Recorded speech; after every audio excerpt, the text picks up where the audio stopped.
A Halloween hunger. Have you ever felt a touch in the dark that lingered too long, making you question if it's love, or something ancient and hungry pretending to be? I did after turning 60, when what started as a simple reconnection with my wife spiraled into a nightmare that showed me we're all just specks in a vast, uncaring void. My name is Edward Harlan, but everyone calls me Ed. I live in a quiet suburb outside Seattle, in a cozy 2-story house we've had since the kids were small. It's nothing fancy, faded blue siding, a garden I tend to every morning with my coffee in hand, black and strong like I like it. Our golden retriever, Max, greets me at the door with his tail wagging, even though he's getting old too, his fur graying around the muzzle. At 62 now, I'm retired from my job as a high school teacher, history, mostly American Revolution stuff that bored the kids but kept me going. My wife, Clara, is 61, a former nurse who's always been the steady one, baking pies for the neighbors and volunteering at the local shelter. We have 2 grown kids, Sarah in Portland with her family, and Tom in Chicago, chasing his tech dreams. Life was routine, comfortable, but empty in ways I didn't admit. It started last Halloween. We just waved goodbye to the trick-or-treaters, little ghosts and witches giggling on our porch, their plastic pumpkins overflowing with candy. Clara and I sat on the couch, the fireplace crackling softly, the smell of pumpkin spice from her latest candle filling the room. Max snoozed at our feet, his warm fur brushing my slippers. We'd been distant lately. After 35 years of marriage, the spark had faded. My blood pressure meds made things difficult, and Clara's arthritis flared up in the evenings, making her wince at the slightest touch. We still held hands during walks, but anything more? It felt like a memory from another life. That night, though, with the autumn wind howling outside, rattling the windows like impatient fingers, Clara turned to me. "Ed," she said, her voice soft, hesitant, "do you ever miss us, the way we used to be?" I paused, the remote in my hand forgotten. The TV flickered with some old horror movie, black and white shadows dancing on the screen. I felt a pang of guilt. Loneliness had been creeping in like fog rolling off Puget Sound. "Yeah," I admitted, squeezing her hand. Her skin was cool, papery, but familiar. "Maybe we should try again, gently, for us." She smiled, that warm smile that crinkled her eyes, and we headed upstairs. The stairs creaked under our weight, each step echoing in the quiet house. In our bedroom, the air was chilly despite the heater humming.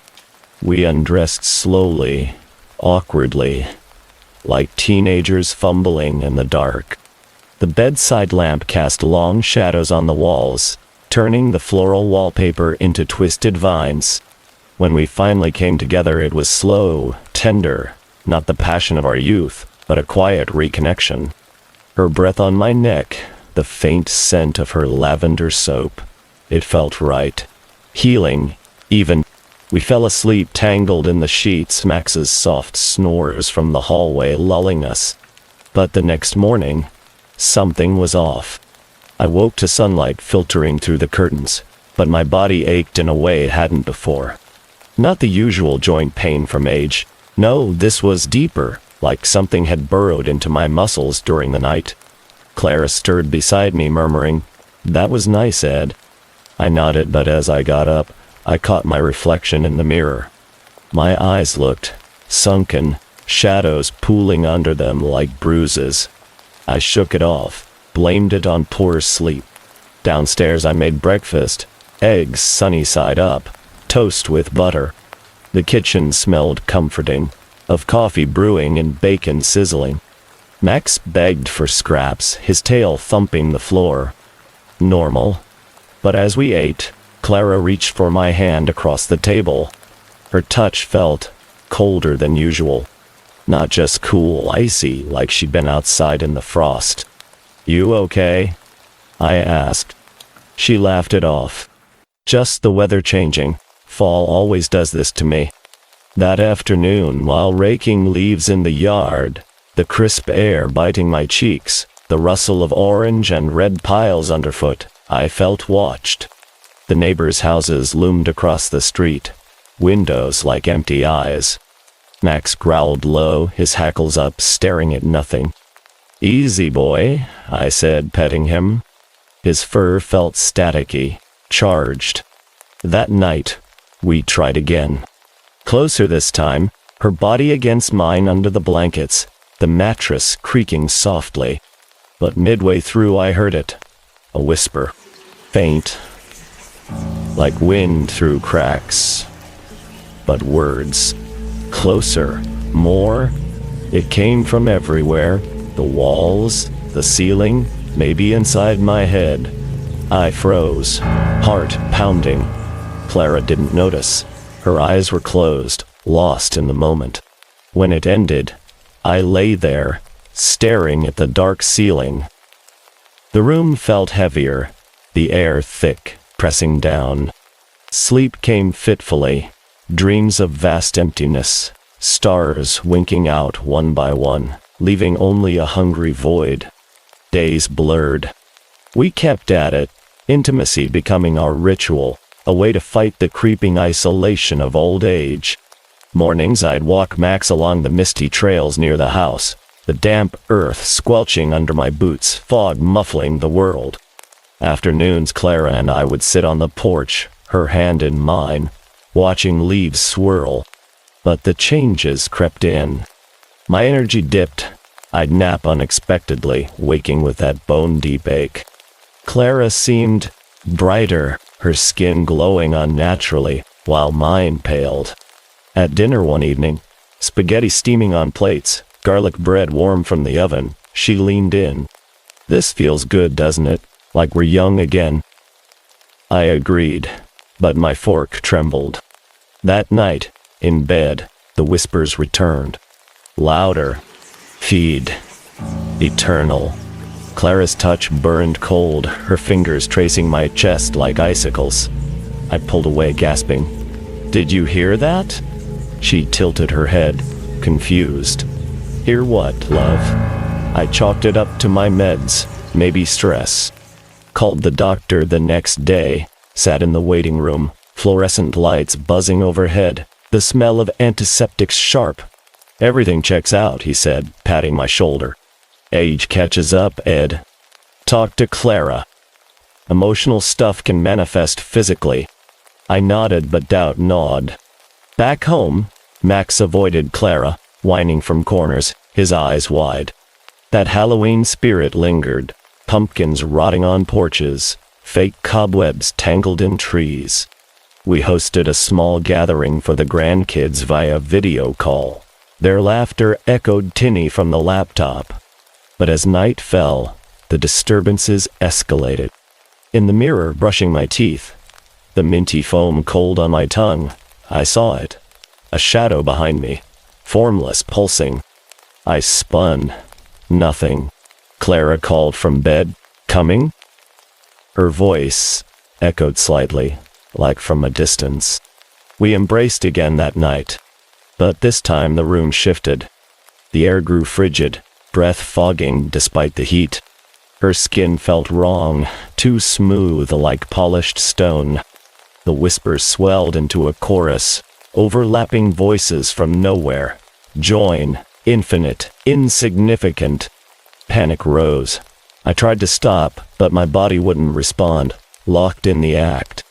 Visions flashed, cosmic voids, ancient entities vast as galaxies, feeding on human connections, twisting love into sustenance. We were ants, our emotions mere sparks they devoured to sustain their endless hunger. Clara's eyes opened, but they weren't hers, black voids, stars twinkling mockingly inside. She whispered, but it wasn't her voice. "We've always been here. In every touch, every kiss, you invited us back." I screamed, pulling away. The room snapped back, normal, warm. Clara blinked, worried. What's wrong? But I knew. It wasn't her. Or was it? The thing had latched on that first Halloween night, using our intimacy as a gateway. Every closeness fed it, draining me, empowering, whatever it was. I researched late into the night, laptop screen glowing in the dark study, the keyboard clicks echoing. Old forums whispered of elder voids, cosmic parasites that prey on aging souls seeking connection, making them feel small, irrelevant in the grand scheme. One post chilled me. They come when you're vulnerable. Feed on love till nothing's left. The spiral deepened. Days later, Max disappeared, his leash untouched, food bowl full. I searched the woods, leaves crunching, calling his name till my throat burned. Found only scratches on trees, like claws. Clara consoled me, her hug lingering, too long. Nights blurred into horror. We'd tried to connect, but the entity intruded. Cold gusts, scratches on skin I couldn't explain. Whispers promising eternity if I gave in. My mind frayed. Was it real or dementia? Clara seemed unchanged, but her touch left bruises, purple blooms like galaxies under my skin. I felt insignificant, a mote in an uncaring universe where beings beyond comprehension toyed with us. The twist came one stormy night. Rain lashed the windows, thunder rumbling like laughter. In bed, mid-embrace, the whispers peaked. She was first. I froze, pulled back. Clara's face rippled like water. Ed? But her voice cracked, revealing the void. It had taken her years ago, perhaps when her arthritis started, a subtle invasion. I'd been feeding it through her, thinking it was love. The real Clara? Gone, consumed. I bolted downstairs, heart hammering, slipped on the rug, pain shooting up my leg. In the mirror by the door, my reflection grinned back, eyes black as space. It was in me now, too. I ran into the night, rain soaking me. But where to? The house loomed behind, lights flickering like signals from distant stars. Max's bark echoed faintly. Or was it the entity calling? I collapsed in the yard, mud cold and clinging, staring at the sky. Stars wheeled, indifferent. We're nothing, I realized. Flecks of dust. Our love's mere bait for things that dwarf us. I don't know if I'm still me. Clara, or whatever wears her, waits inside, patient. The touches continue, subtle now, draining. If you're over 60, feeling that pull to reconnect, listen. It might not be your partner. It might be something vast, eternal, hungering. Run from the whispers. Because once it touches you, you're lost in the abyss. And it could be waiting for you next. The price of survival. This story is a true Halloween horror story. A plane crash at a college and a mysterious bank deposit incident into a supernatural narrative exploring survivors' guilt and cosmic justice. While inspired by true stories, the supernatural elements are fictional dramatization. Have you ever wondered what it truly costs to cheat death? I'm about to tell you something that happened to me just 2 months ago. Something that started with flames and screaming, and ended with numbers that shouldn't exist. You might think you know where this is going, but trust me. Shh. You don't. My name is Marcus, and I was a third-year student at Brighton Communications College in Denver. Was being the key word here. Because after what happened on August 2nd, I'm not sure I'm the same person anymore. It started like any other day. The dining hall was buzzing with the usual chatter, students complaining about the food, laughing over shared jokes. I was supposed to be there. God, I was supposed to be there. But our regular cook, Eddie, had called in sick that morning. The cafeteria was closed. I remember feeling annoyed about it. I'm frustrated that I'd have to walk all the way to the student union for lunch. Such a small thing to be upset about. Such a meaninglessly small thing that saved my life. I was in my dorm room, scrolling through my phone when I heard it. This low, mechanical whining sound, getting louder, closer. The kind of sound that makes your stomach drop before your brain even processes what it means. Then the building shook. Not like an earthquake. This was different. Violent. Immediate. The windows rattled in their frames, and for a split second everything went silent. That terrible, heavy silence that comes right before disaster strikes. The explosion came next. The sound. God, the sound. It wasn't just loud. It was everything. It swallowed the world whole. My ears rang, my vision blurred, and when I looked out my window, the dining hall was gone. Just gone. In its place was a crater of twisted metal and flames that reached toward the sky like desperate fingers. The plane had come down right on top of it. I ran. I don't remember deciding to run, but suddenly I was outside, choking on smoke and dust, watching my friends, my classmates, being pulled from the rubble. Some were crying, some were screaming, and some weren't making any sound at all. 43 students died that day. 43 people who were sitting where I should have been sitting, eating lunch while I complained about having to walk a few extra meters for food. The guilt hit me immediately. Survivor's guilt? The counselors called it later. But this felt like more than guilt.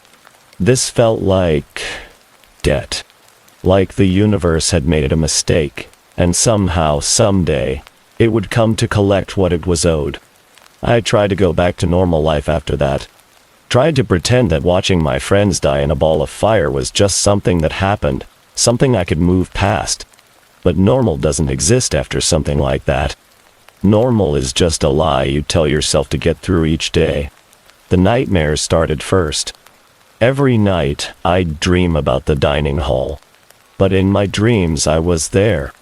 I could feel the heat of the flames on my skin, smell the jet fuel burning, hear the screaming, and I'd wake up gasping, covered in sweat, wondering why I deserved to live when they didn't.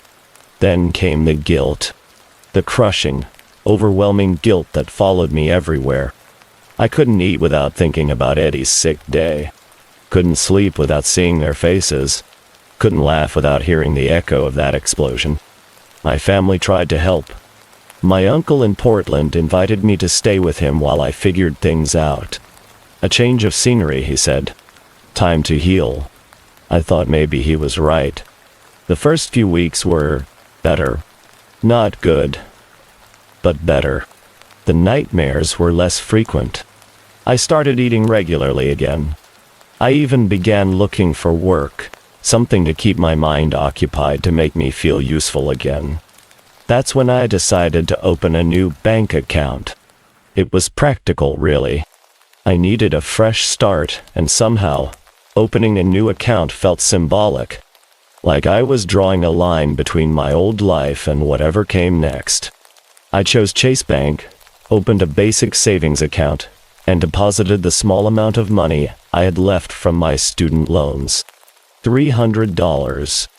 That's all I had to my name. For a month, everything was normal. I'd check my balance occasionally, watch the small amount dwindle as I paid for food and basic necessities. It was depressing but predictable. Safe. Then came August 2nd. 2 months exactly after the crash. I was having dinner with my uncle when my phone buzzed. A notification from the banking app. Probably just a low balance warning, I thought. I'd been expecting it. I was wrong. When I opened the app, the numbers didn't make sense. At first, I thought it was a mistake. A glitch. Maybe some zeros had gotten added by accident. But as I stared at the screen counting digits, my blood turned to ice. 37 digits. $1,000 billion. The exact amount was $1 trillion. one followed by 12 zeros. $1 trillion. More money than most countries have in their entire GDP. My uncle saw the look on my face. "What is it?" he asked. I couldn't speak. I just turned the phone toward him and watched his expression mirror my own terror.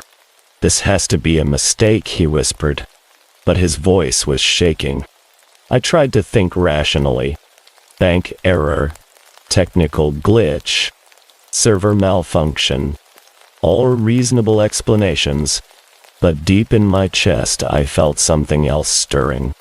Something cold and knowing. This wasn't random. This was connected to that day. To the plane. To the 43 people who died while I lived. I tried to transfer the money, just a small amount, to test if it was real. The app crashed immediately. When I reopened it, my account was frozen. Locked. The money was still there, all 37 impossible digits of it, but I couldn't touch it. I couldn't sleep that night. Every time I closed my eyes, I saw the numbers. Endless strings of digits floating in the darkness, arranging themselves into shapes, into faces. 43 faces.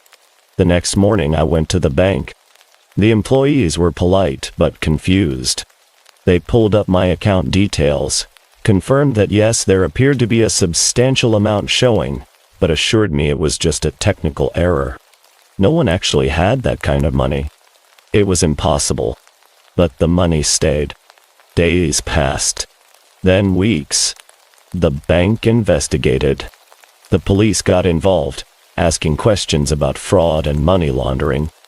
Government officials came by, wanting to understand how such an error could occur. Everyone had theories. No one had answers. And through it all, the money remained, sitting in my account like a tumor, growing more wrong with each passing day. That's when I started researching.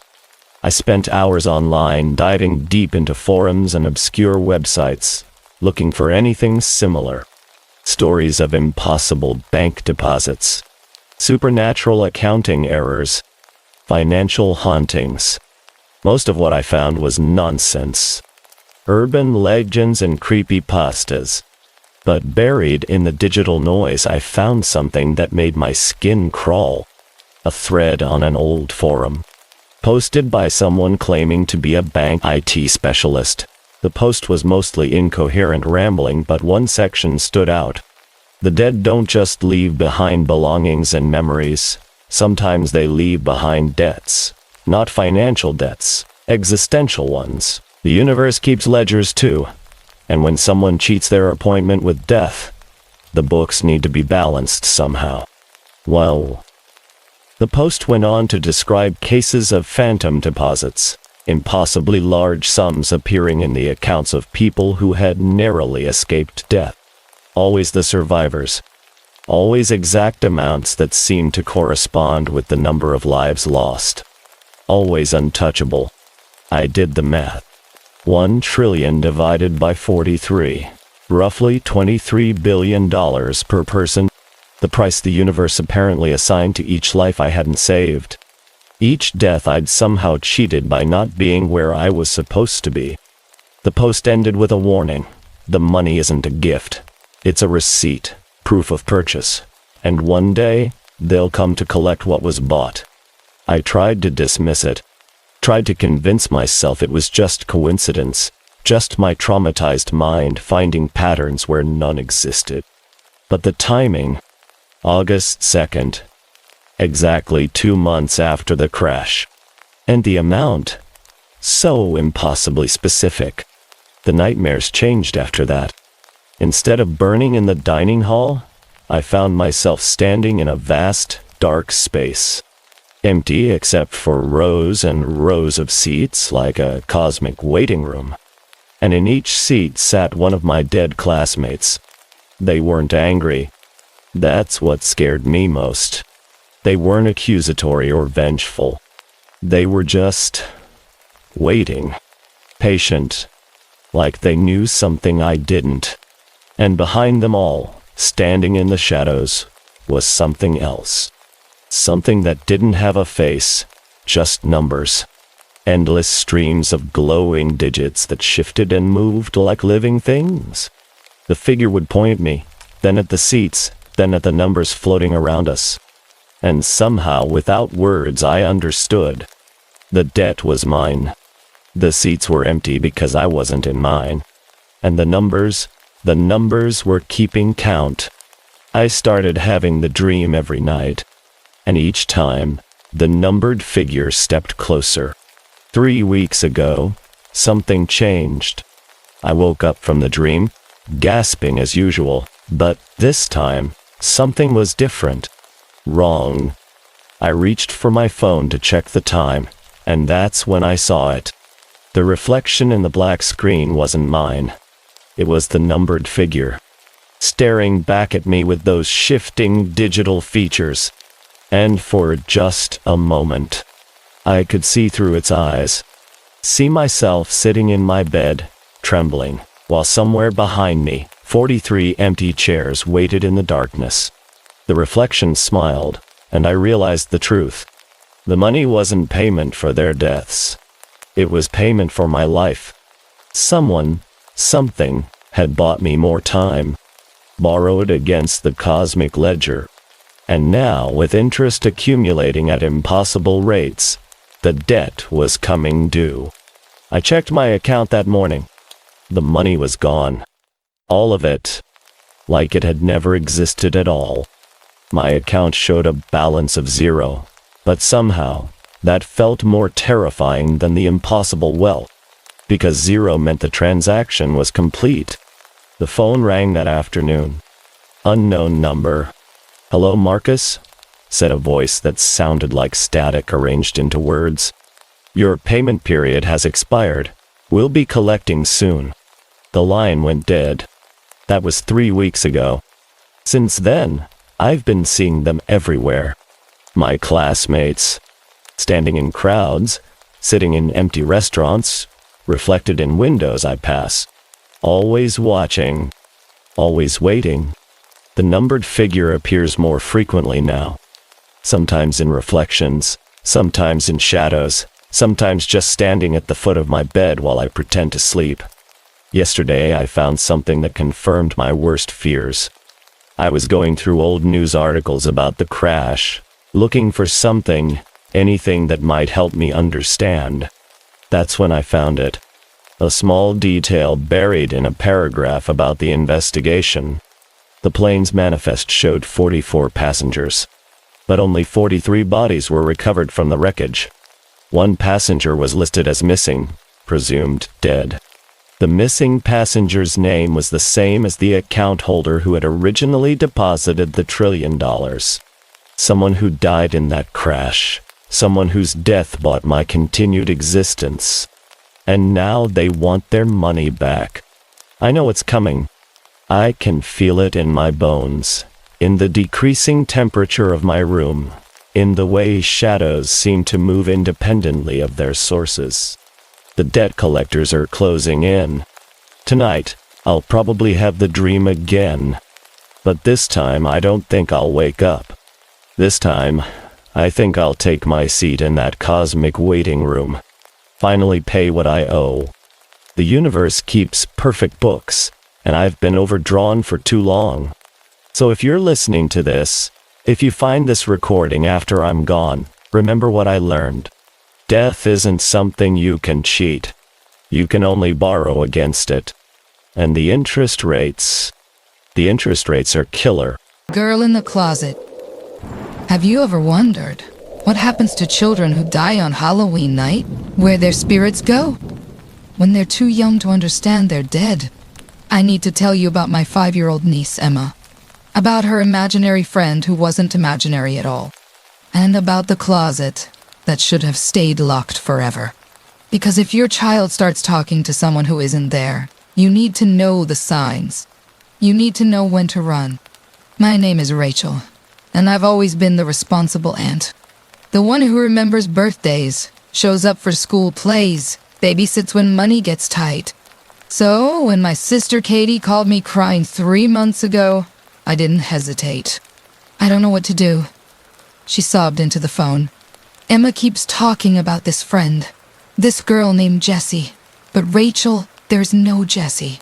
And the things Emma says about her. Katie and her husband Mark were barely keeping their heads above water. He worked double shifts at the warehouse. She cleaned office buildings at night. Their cramped 2-bedroom apartment in Riverside Heights wasn't much, but it was all they could afford. And little Emma, she spent a lot of time alone. Kids have imaginary friends, I told Katie, trying to sound reassuring. It's normal, especially when they're lonely. This isn't normal. Katie whispered. Emma says Jessie lives in her closet. Says she only comes out at night. And Rachel, Emma's been having nightmares. Terrible nightmares about Halloween. I should have paid more attention to that detail. Should have asked more questions. But I was focused on the practical stuff. Helping with bills, picking up Emma from daycare, being the supportive sister. It wasn't until I started babysitting regularly that I saw what Katie meant. Emma was a bright, chatty 5-year-old with wild curly hair and her father's green eyes. But there was something off about her lately. She'd grown quiet, withdrawn, and she spent hours sitting in front of her bedroom closet, whispering to someone I couldn't see. "Who are you talking to, sweetheart?" I asked one evening, kneeling beside her. "Jessie," Emma said simply, not looking away from the closet door. "She's sad. She can't come out when grown-ups are here." "Why not?" Emma's voice dropped to a whisper. "Because grown-ups don't believe in her. And when people don't believe, she gets angry." A chill ran down my spine, but I forced a smile. "What does Jessie look like?" "She has long brown hair, like mine. But hers is all messy and dirty. And her Halloween costume is torn up, like someone hurt her." Emma finally looked at me, her eyes wide and serious. She says someone pushed her down the stairs, on Halloween night, a long, long time ago. My blood went cold. "Emma, honey, where did you hear about someone falling downstairs?" Jessie told me. "She lives in the closet now because that's where she hid when the bad man came looking for her. She's still hiding." That night, after Emma was asleep, I did something I probably shouldn't have. I went through the apartment building's old records in the superintendent's office. Mr. Chen, the elderly building manager, found me there at midnight. "Looking for something specific?" he asked, not seeming surprised to find me rifling through dusty file boxes. "The history of apartment 3B, I said. "My sister's place. Has anything bad ever happened there?" Mr. Chen's expression darkened. He was quiet for a long moment, then sat down heavily in his chair. "You have a little girl," he said. It wasn't a question. "My niece, Emma, she's been acting strange lately. Talking about a friend named Jessie who supposedly lives in her closet." Mr. Chen closed his eyes, suddenly looking much older. "Jessica Martinez, age 6, Halloween night, 1987. What happened to her? Her stepfather was a violent man. Drank too much, had a temper. Jessica's mother worked nights, just like yours does now. Left Jessica alone with him." Mr. Chen opened a filing cabinet and pulled out a yellowed newspaper clipping. "Police report says she fell down the apartment stairs. Accidental death." I took the clipping with trembling hands. The headline read, "Local girl dies in Halloween night tragedy." There was a photo. A little girl with long brown hair and bright eyes, wearing a torn princess costume. She looked exactly like Emma had described. But it wasn't an accident. Mr. Chen continued quietly. Jessica's neighbor heard screaming that night. Heard heavy footsteps chasing a child through the hallways. By the time police arrived, Jessica was at the bottom of the stairs, and her stepfather claimed she'd fallen while trick-or-treating.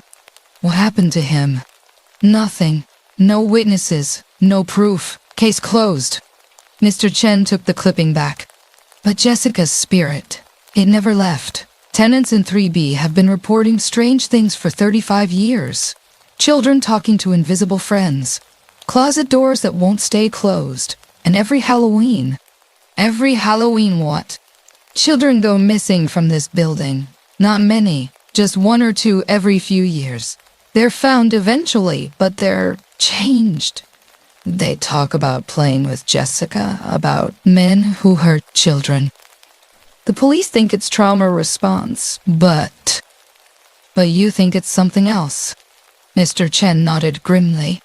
I think Jessica is still hiding in that closet, still waiting for someone to believe her story, still trying to protect other children from what happened to her. After learning about Jessica Martinez, I started paying closer attention to Emma's behavior.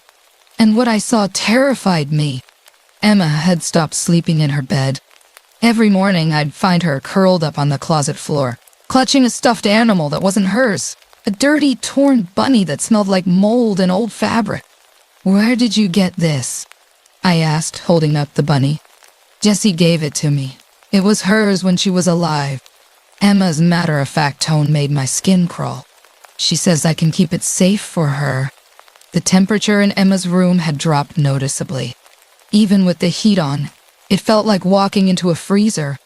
And the closet door, it wouldn't stay closed. No matter how firmly I shut it, I'd return to find it standing wide open, as if inviting something in. Or letting something out. Katie was working longer hours, trying to save money to move to a better apartment. Mark was pulling doubles at the warehouse, which meant I was spending more time at their place, watching Emma interact with her invisible friend.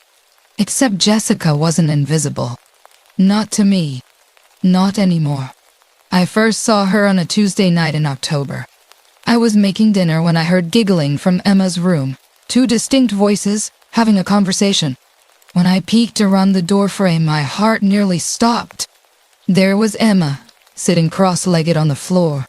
And across from her, barely visible like a reflection in old glass, was another little girl. Jessica.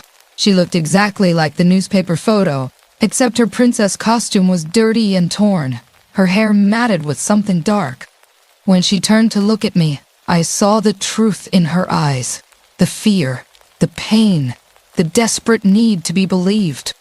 Then she vanished. Emma looked up at me with innocent confusion. Jessie doesn't like it when grown-ups stare. Emma, sweetheart, how long has Jessie been talking to you? Since we moved here, she was so lonely. She'd been waiting for another little girl to play with. She says she's been hiding for a very long time. Hiding from what? Emma's expression grew serious, older than her 5 years. From the bad man, the one who hurt her. She says he might come back, so she has to stay hidden in the closet. That night, I couldn't sleep. I researched Jessica Martinez online, found more details about her death. The police reports were public record, and what I read made me sick. Jessica had been found with a broken neck at the bottom of the apartment stairs, but the coroner's report noted other injuries. Old bruises, healed fractures, signs of long-term abuse. Her stepfather, Robert Crawford, had a history of domestic violence. But without witnesses, the case went nowhere. Robert Crawford was still alive, still living in the same city. And according to his social media, he'd been asking around about apartment buildings with history, places where children had died. He was hunting for Jessica's spirit. October 31st started like any other day. Katie had to work a double shift cleaning the mall after Halloween events. Mark was pulling overtime, which meant I was staying with Emma for the night. I don't want to go trick-or-treating, Emma announced as I helped her into her fairy costume. Why not, honey? You love Halloween. Jessie says it's not safe. She says the bad man comes out on Halloween night, looking for little girls like us. I forced myself to stay calm. Emma, Jessie isn't real. She's just your imagination. Emma's face crumpled. She's real. She showed me what he did to her. She showed me how he pushed her down the stairs. Emma, he's coming back. Emma screamed, tears streaming down her face. Jessie says he can smell her spirit. He's coming to finish what he started. That's when the power went out. The apartment plunged into darkness, and the temperature dropped 20 degrees in seconds. I fumbled for my phone's flashlight, but the beam wouldn't penetrate the thick, unnatural darkness surrounding us. "Rachel?" Emma's voice was tiny, terrified. "He's here." Heavy footsteps echoed from the hallway outside. Slow, deliberate, getting closer. And then, a knock on the door. "Trick or treat?" A gravelly voice called out. "I know you're in there, Jessica. Time to come out and play."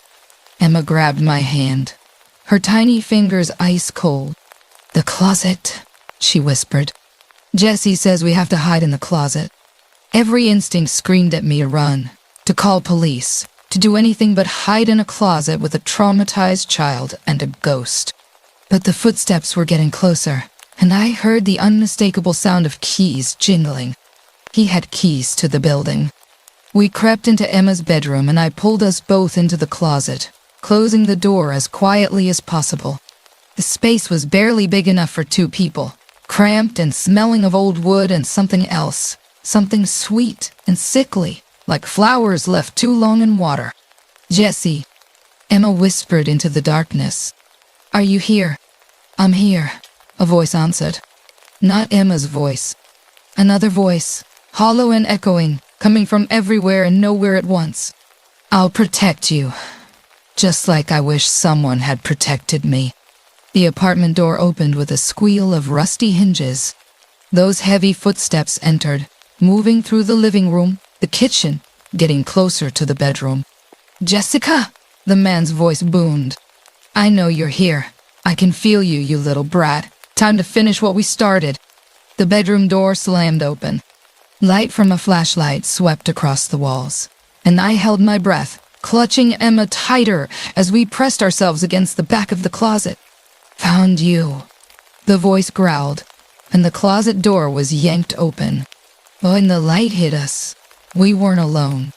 Jessica stood between us and the man, her small form suddenly solid and blazing with otherworldly fury.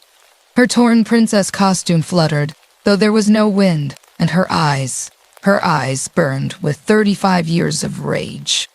"You can't hurt any more children," she said, her voice carrying the weight of every little girl who'd ever been afraid in the dark. "Not anymore." The man stumbled backward, his flashlight shaking. "You're dead. I killed you." "Yes," Jessica said simply. "And now, you get to see what that feels like." What happened next? I still have nightmares about it. The man screamed as Jessica's spirit engulfed him, her form growing larger, more terrible, filled with decades of pain and fury. The air in the apartment became thick, suffocating, and I could smell smoke and sulfur. When the darkness cleared, the man was gone. Not dead, just gone. Vanished like he'd never existed at all. "Where did he go?" I whispered. Jessica turned to look at me, and for a moment she looked like any normal 6-year-old girl. "Somewhere dark," she said softly. "Somewhere he can't hurt children ever again." Emma crawled out of my arms to hug Jessica, and to my amazement, her arms didn't pass through the ghostly form. She was solid now, real in a way she hadn't been before. "Thank you for believing in me," Jessica said, looking directly at me. "For so long, no one would listen. No one would believe what really happened." "What happens now?" I asked. Jessica smiled, the first genuine, peaceful expression I'd seen on her face. "Now I can rest. I can finally stop hiding." She knelt down to Emma's level. "And you don't have to be afraid anymore. The bad man is gone." "Will I see you again?" Emma asked, tears in her eyes. "Maybe," Jessica said, her form already beginning to fade. "But not in the closet. Never in the closet again. That was never a place for children to hide." As she disappeared, I felt a warmth fill the apartment, like sunlight after a long winter. The oppressive weight that had hung over the place for months was gone, replaced by something peaceful. That was 6 months ago. Emma hasn't spoken to Jessica since that night, and she sleeps peacefully in her own bed now. Katie and Mark found better jobs, and we all moved out of that apartment building together. But sometimes, Sometimes I wonder about other children in other apartments, talking to friends no one else can see. I wonder about the spirits of kids who died before their time, still trying to protect the innocent from the monsters who hurt them. Because here's what I learned at Halloween night. Children who die tragically, they don't always move on. Sometimes they stay behind, trying to finish what they couldn't do in life, trying to save others from their own fate. And if you're lucky, if you listen closely and believe what they're telling you, sometimes they can save you too. But you have to pay attention to the signs. You have to believe your children when they tell you about friends no one else can see. Because sometimes, those friends are the only thing standing between your child and something terrible. If your child starts talking to someone in a closet, don't ignore it. Don't dismiss it as imagination. Listen. Believe. And whatever you do, never, ever tell them their friend isn't real. Because sometimes, the monsters hiding in the dark are hunting for children who have no one else to protect them. The Halloween house.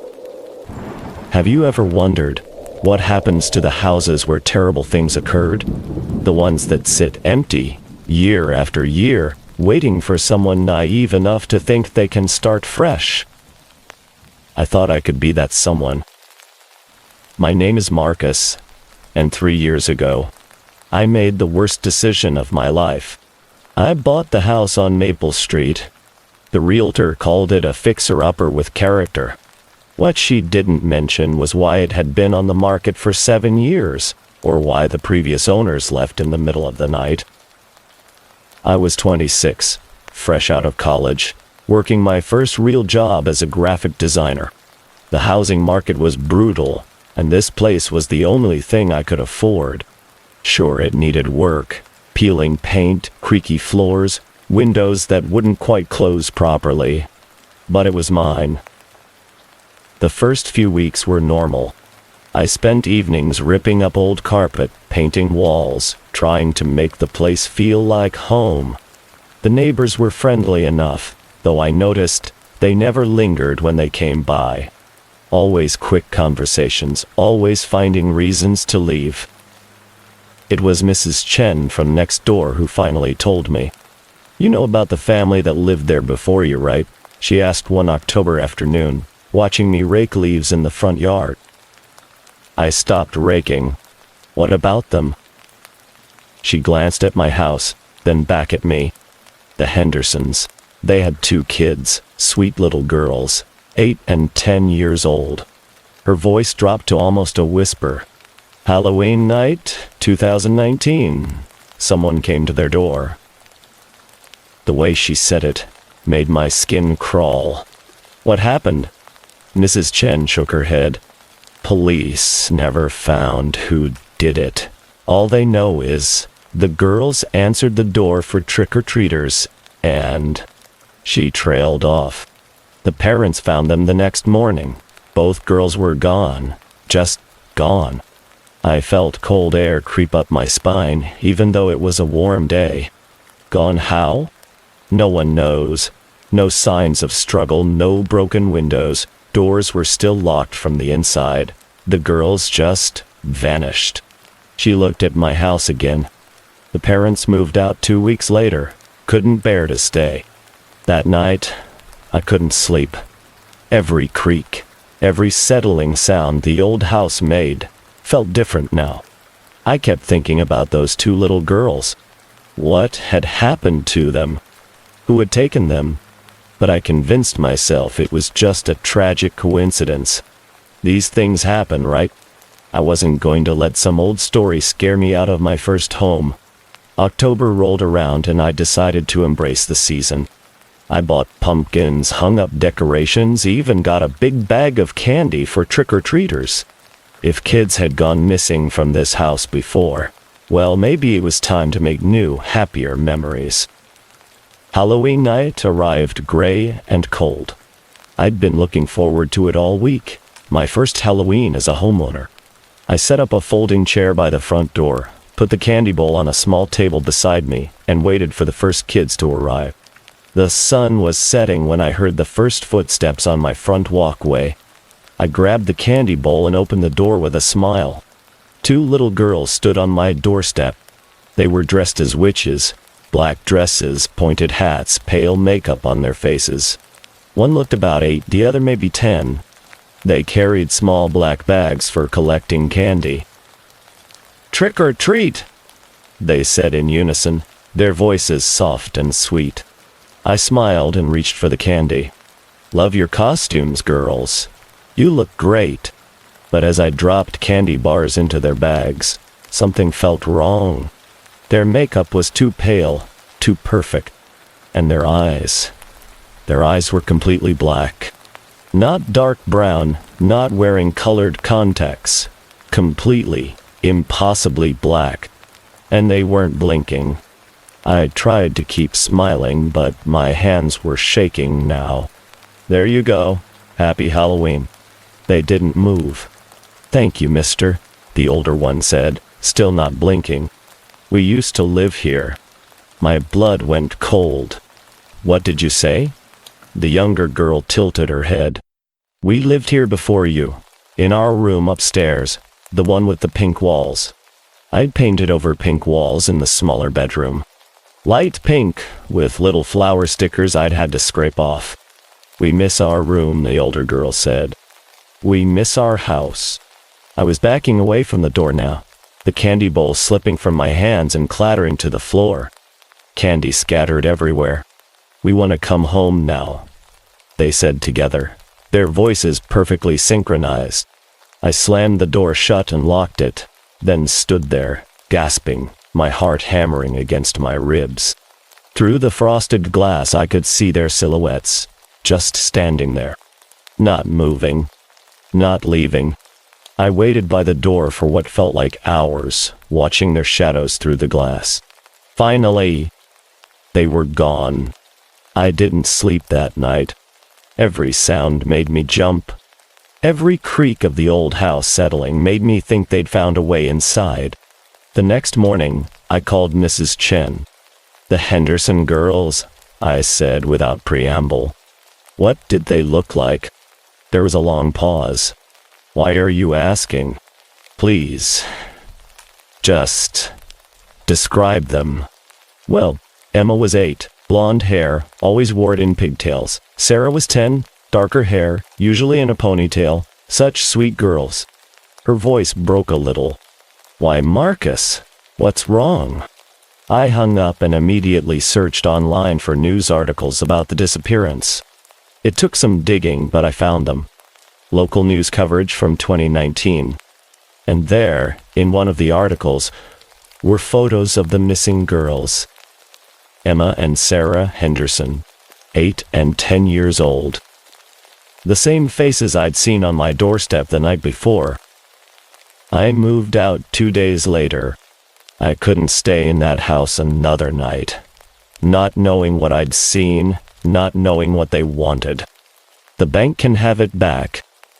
I don't care about the money I lost, the mortgage payments I'll still have to make. Because I finally understood something. Something Mrs. Chen hadn't told me. Something the police reports didn't mention. The Henderson girls were never found because they never really left. They're still there. Still waiting for someone to answer the door on Halloween night. Still looking for a way back home. And if you ever find yourself looking at a house that's been on the market too long, at a price too good to be true, if the realtor won't quite meet your eyes when you ask about the previous owners, maybe ask yourself, what are you really buying? Some houses aren't meant to have new owners. Some doors should never be answered. A game that never ended. Have you ever played a game that you couldn't stop playing? Even when you desperately wanted to quit? I need to tell you about Halloween Night 1997. About a game of hide and seek that turned into something else entirely. Something that's still going on, even now. Because if you hear children laughing in the woods on Halloween night, you need to know the rules. You need to know how to win. My name is David, and I was 12 years old when everything went wrong. It was Halloween night, and my 2 younger sisters, Emma and Katie, were buzzing with excitement. We'd already done the neighborhood trick-or-treat route. collected enough candy to last until Christmas. But Emma, she always wanted more adventure. "Let's play hide and seek," she said, her witch costume rustling as she bounced on her toes. "In Blackwood Forest, like the older kids do." Katie, dressed as a vampire with plastic fangs, nodded eagerly. "Yeah, it'll be so scary." I should have said no. Should have told them we'd seen enough horror for one night. But I was 12, and 12-year-old boys don't back down from dares, especially not from their little sisters. "Fine," I said, adjusting my zombie mask. "But we're doing it right. Blindfolded hide and seek, like the legend says." The legend? God, thinking about it now makes my skin crawl. Every kid in our town knew the story of Blackwood Forest. How Native Americans used to perform vision quests there, seeking guidance from spirits in the darkness. How blindfolded seekers would wander until they found something. Truth, wisdom, death, depending on what the spirits decided. We grabbed old t-shirts from the laundry basket, tearing them into strips for blindfolds. Mom and Dad were at the neighbor's Halloween party, wouldn't be back for hours. We had the whole night ahead of us. The forest behind our house looked different on Halloween. The bare October trees twisted against the orange sky like skeleton hands, and fallen leaves crunched under our feet like broken bones. Jack-o'-lantern grins flickered in house windows behind us, but ahead was only darkness. "Remember the rules," I said as we reached the tree line. "Seekers count to 100. Hiders have to stay within shouting distance. And whatever happens, don't take off your blindfold until the game is over." "What happens if we do?" Katie asked, her voice smaller now that we were actually there. I tied my blindfold tight, the fabric rough against my skin. "The spirits get confused. They don't know if you're playing or not. And confused spirits, they play by different rules." Emma giggled, but it sounded forced. "You're just trying to scare us." "Maybe," I said. "Ready?" We tied our blindfolds and I started counting. 1, 2, 3.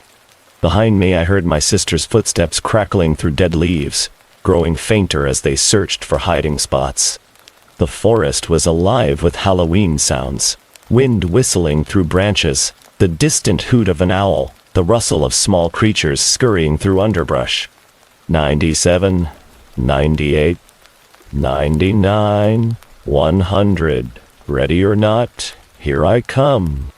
Blindfolded, the world became different. Smaller. Every sound was magnified. Every smell more intense.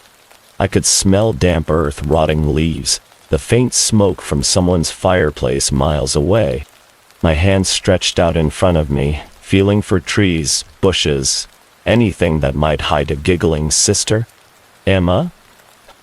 I called softly. "Katie, I'm coming to find you." No answer. Just the wind.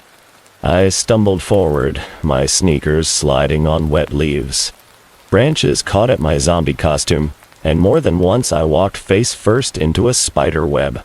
But that was part of the game. Part of the challenge. That's when I heard it. Footsteps.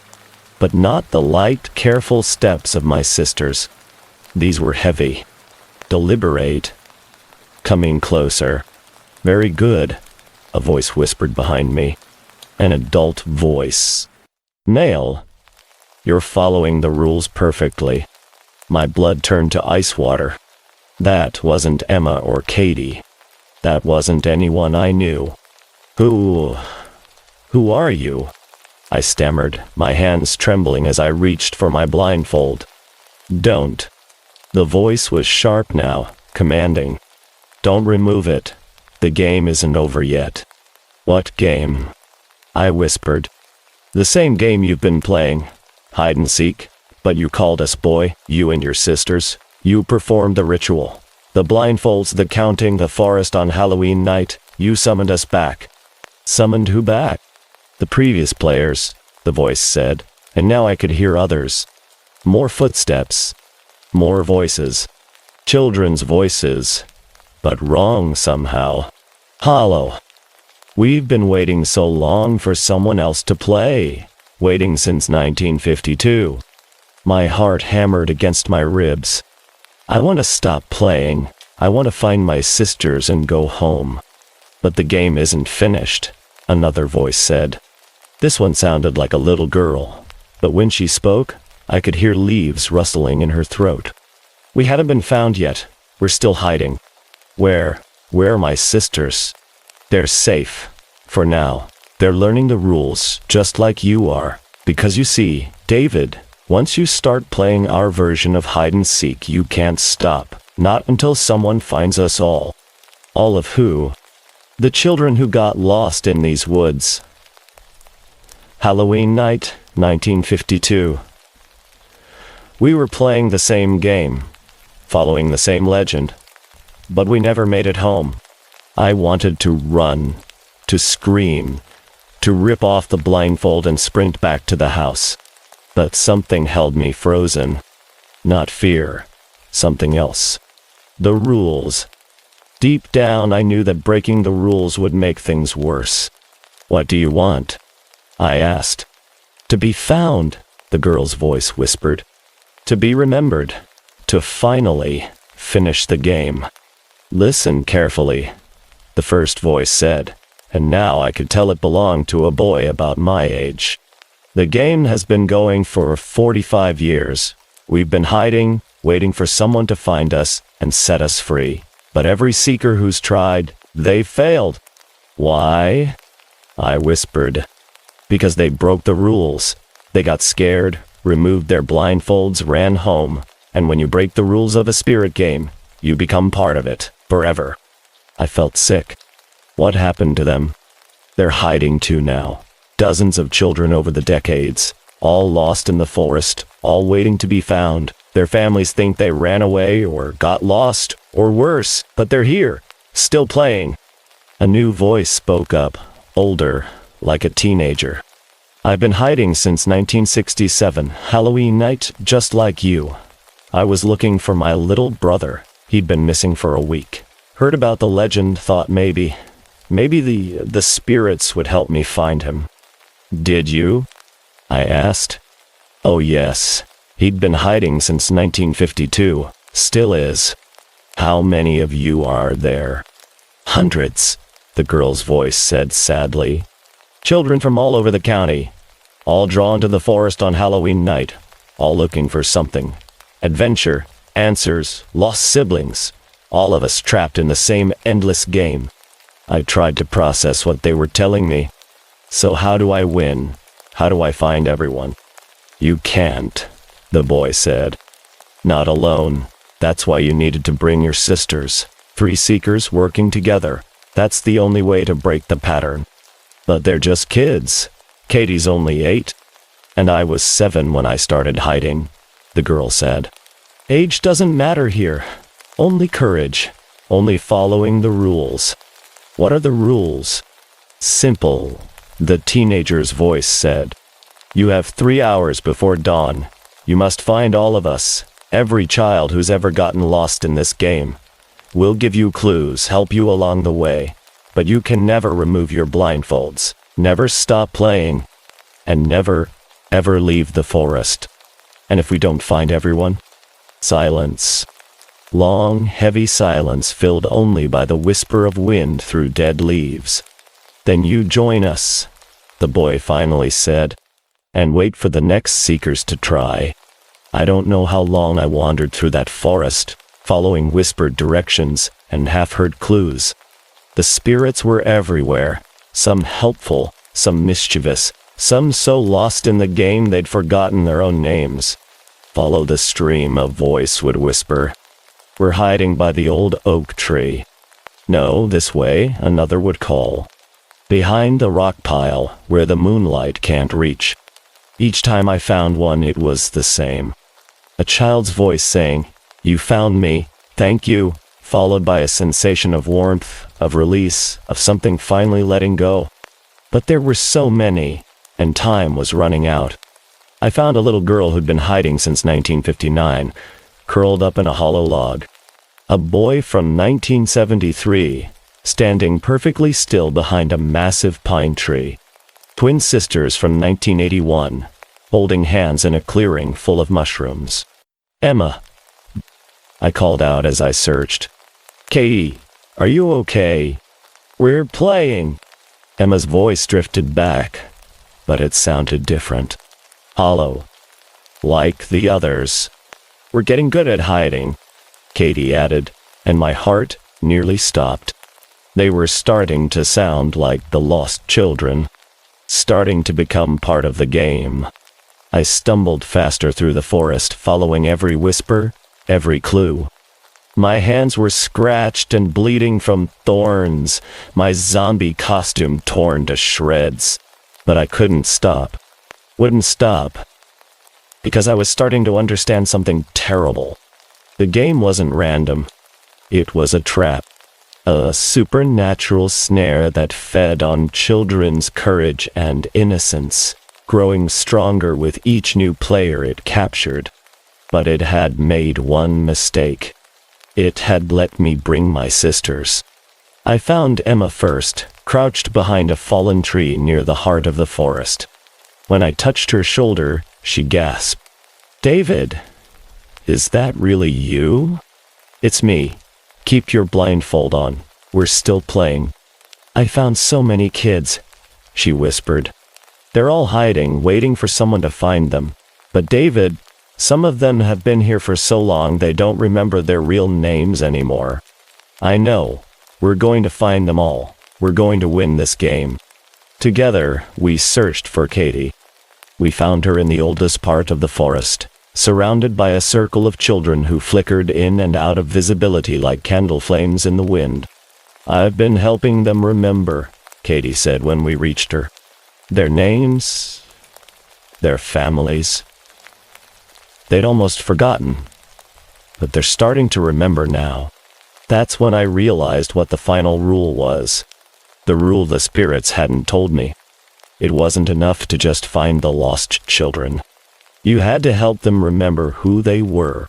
You had to give them back their identities, their humanity, their connection to the living world. "Everyone hold hands," I said to my sisters. "We're going to find them all, every single one, and we're going to help them remember how to go home." The next 3 hours were the longest of my life. We moved through that forest like a chain, never breaking contact, calling out names and stories and memories. Each child we found added their voice to ours, helping us locate the others. Sarah Mitchell, age 9, lost Halloween 1963. Tommy Rodriguez, age 12, lost Halloween 1978. Jennifer and Jessica Walsh, twins, age 7, lost Halloween 1985. With each name we called, with each story we remembered, the forest grew lighter. Not with dawn, with something else. Hope, maybe. Or justice. We found them all. Every single lost child, going back to that first group in 1952. Some had been hiding for so long they were barely whispers, but we found them. We remembered them. We set them free. As the real dawn broke over Blackwood Forest, I felt the game finally ending. The oppressive weight that had pressed down on us all night lifted like fog burning off in sunlight. "Thank you," the boy's voice said one last time, fading now. "Thank you for remembering us." "Thank you for finishing the game," the little girl added, her voice already distant as a memory. We removed our blindfolds together and found ourselves standing in our own backyard. The forest was behind us, quiet and normal in the morning light. No sign of the supernatural hunt we'd just completed. But I knew it had been real, because in my pocket was something that hadn't been there before. A small, weathered photograph of children in Halloween costumes from 1952. And because that night, for the first time in 45 years, no children went missing from our town on Halloween, That was 25 years ago. I'm 37 now with kids of my own. Emma and Katie grew up normal, healthy, happy, but we never talked about that Halloween night. Not until this year. Because 3 weeks ago, my 8-year-old son came home from school with a story about a new game the older kids were playing in Miller's Woods, the forest on the other side of town. Blindfolded, hide and seek. On Halloween night. And last week a child went missing. Dad, my son asked me yesterday, can I go play the hiding game with my friends this Halloween? They say it's really fun, and sometimes you meet other kids who've been playing for a long time.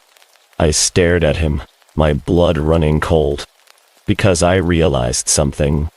The game never really ended. It just moved. No, I told him firmly. You can't play that game. Why not? Because some games don't have winners, only new players. But here's what terrifies me most. What keeps me awake at night? My son smiled when I said that. A strange, knowing smile that didn't belong on an 8-year-old's face. That's okay, Dad, he said. The game will wait. It always waits for Halloween night, and I'm getting really good at hiding. Listen to me carefully. If your children start talking about blindfolded games in the woods, if they mention meeting other kids who've been playing for a long time, don't let them go. Because some traditions should stay buried, and some games should never be played. If you hear children laughing in the woods this Halloween night, don't go looking for them. They're not lost. They're hiding, and the game is still going on.